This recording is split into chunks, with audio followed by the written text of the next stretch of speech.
I am beating every N64 game, and I mean all of them. The twist is, the next game I play is randomly selected, so I have no clue what's coming next. This is the journey to beating every N64 game.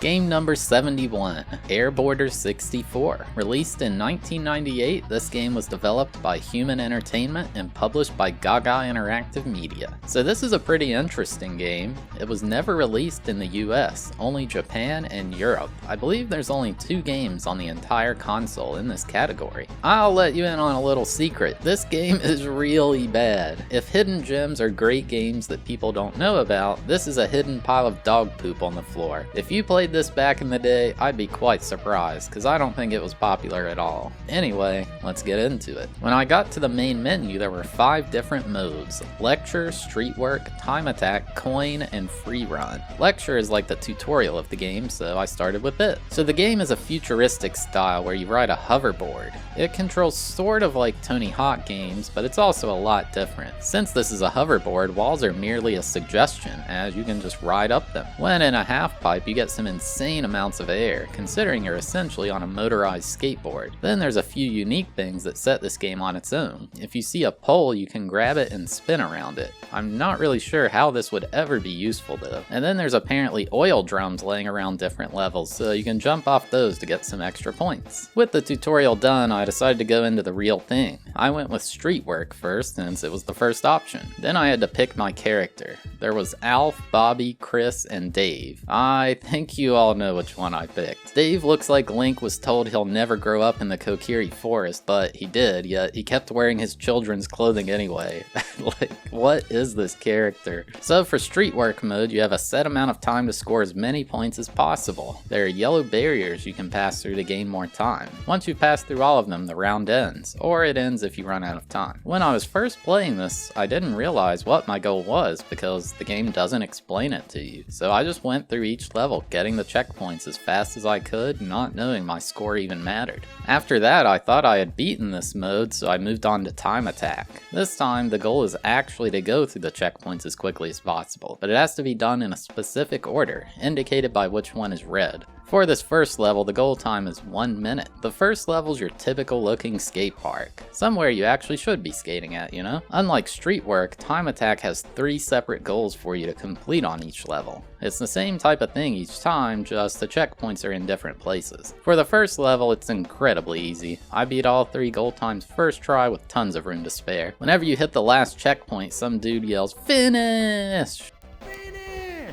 It kinda stuck with me throughout this playthrough. Level 2 is the Lost Forest. This one's a bit more interesting because you start in a cave, seemingly on top of massive icicle. After dangerously jumping down, the cave continues, then eventually exits to a forest. The forest has multiple paths which keep the multiple runs of the level fresh. The second run has you going along this tree village type structure with a bunch of bridges. Having multiple paths at least makes having multiple time trials make sense, unlike the last level. The goal time on these was 3 minutes, which was really easy to achieve. Level 3 is Snow Festival 64, a big snowy village with many buildings you can ride up. This level's actually incredibly big, and it's open as well. I guess that's one positive thing to say about this game, is the levels are big enough to allow a lot of exploration. The best part is there's cars driving along the road, and they can run you over. It basically turns you into a giant helicopter, which is pretty funny. The first 2 times on this were free, but the third was a bit harder. There's this building with a fence on top of it, and there's one of the checkpoints above that fence. Getting this one really sucks, and it's due to that fence. We'll revisit this building later. Despite the struggle, I made it under the 5-minute goal first try. Level 4 is Sunset Isle. You start on an island with a large hotel. Basically, this level is multiple islands connected by these long bridges. I mean long bridges. It takes forever to go across one, and all you're doing is just moving straight, doing nothing. This level caused me to fail my first time trial, mostly due to one checkpoint directly under a bridge. It was awkward trying to grab this thing because it's kind of a crapshoot where you'll actually go when you jump off a ramp in this game.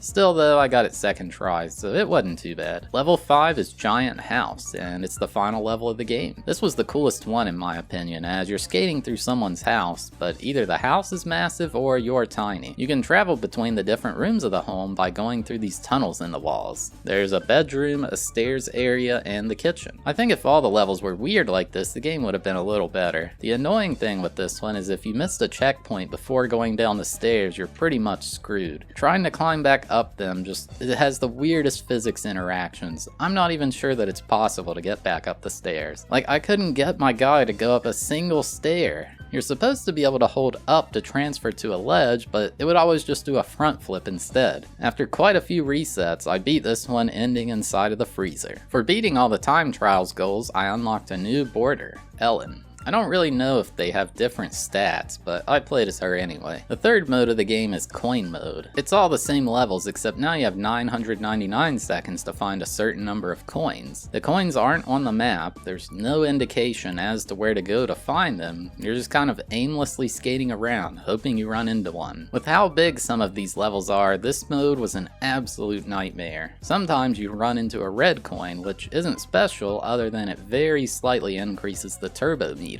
Random, but I landed in a swing set in this first level, and Ellen just started swinging. Like, come on, we got coins to find, what are you doing messing around? But yeah, there's 3 coin missions on each level. The first level was pretty chill, cause it's so small. The coins in the forest level were pretty tedious, but it wasn't all that bad, because it's fairly linear. Just have to hope you don't miss any, seeing as there's no way to know that you did miss one. I feel like there should have been some kind of hint or something, I don't know. Like, it's not at all obvious how to find all of them. I got through the forest missions first try, and I was thinking, you know, these coin missions aren't that tough. Then I got back to the snow level. This level is the opposite of linear, and there's so many sneaky little places for them to hide these coins. Sometimes coins can be up on the roofs of buildings, or maybe they'll be inside an igloo, or in the middle of a random road. The worst part about these coin missions is the timer. Like, sure, they give you 999 seconds, which is a lot, but it's just not enough. I can't stress how miserable the feeling is to run out of time after getting so close, knowing you gotta get all of them all over again. The worst coins were the ones on that building with the fence on top I mentioned before. The physics conflict with each other so hard due to there being a rail to grind on the top of a ledge. I don't think this exists anywhere else in the game. You physically cannot jump over that fence, so the only way to make it is angling yourself to hopefully collide with it and grind on it. It took about an hour just to beat the first coin mission in this level. The second coin mission had a ton of them on top of these train track things. It's a narrow platform, and with the way movement works, it's so easy to fall off. And good luck trying to climb back up. I wouldn't even mind how tedious it is if there was no time limit, but with that always lurking in the background, any mistake just felt stressful. The worst coins were the ones on top of the train station. Getting your character to stay up there was a nightmare. I think it's due to it being a slope after a vertical wall, but honestly, who knows. After over an hour of pain, I knocked out the second mission as well. One coin mission left in this frozen disaster. Honestly, I've lost track of where all those coins were. Even watching this footage back, I can't tell you because everything just looks the same in this level. There were some sneaky coins hidden inside an alcove of the train station, which may have caused a lot of people who played this to be very frustrated. After over an hour of wandering around, I finally knocked out the third and final mission of the level. Thank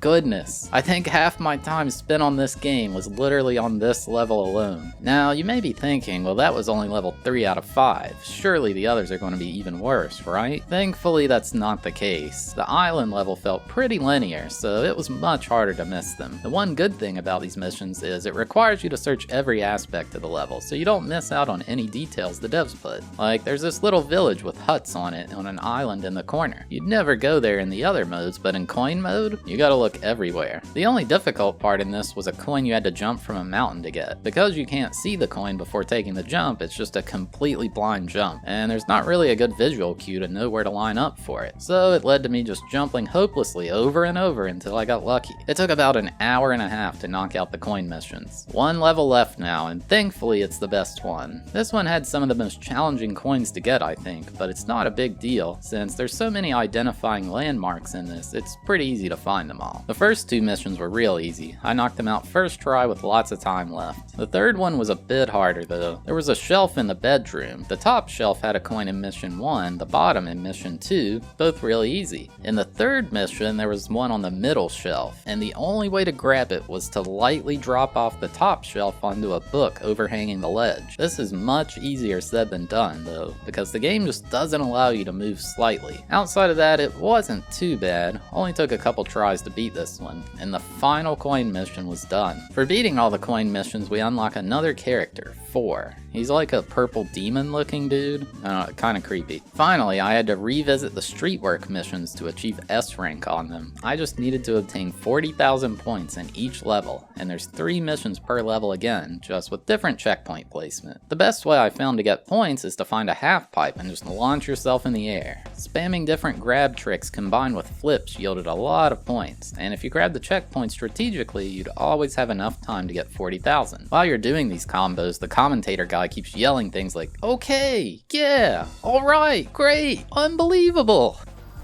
Yeah, nice, bro, look at it, alright. It drove us all nuts, oh my god. But yeah, none of these were really any different. You just do the same tricks over and over, it's pretty repetitive. Once I finished the last mission, it said I earned a gold card, certifying I was a master of airboarder, or MAB for short. Then the credits roll, game complete. For beating all the streetwork missions, you unlock Genos to play as, not sure if I said that right, and for beating every mission, you unlock Hilda, who looks kinda like Zelda. I really don't know if this Zelda and Link thing was intended or not, but whatever. So yeah, there you have it, my journey to beating Airboarder 64. I just did not like this game, really. When you've played something like 1080 Snowboarding, which is quite similar, you see just how bad this game is in comparison. The physics were pretty bad. I think with a good physics engine it could be better, but they just play so horribly. The music was okay, it was nothing great, the graphics were pretty bad, along with the frame rate being very laggy. The coin missions were not enjoyable whatsoever. I gave it a 1 out of 10 for enjoyability and a 4 out of 10 for difficulty. Hey, thanks for watching the video. Have a sneak peek at the next game. So there are 320 games on the list. Lots of Mahjong for sure. We'll see what we get. 3, 2, 1, go. 240. We are playing Rat Attack. What is this? But yeah, if you made it all the way to the end, thank you so much for watching. I really appreciate it. If you enjoyed the video, consider giving it a like. It helps the channel a lot. And if you like this series, make sure to subscribe so you don't miss out on the next one.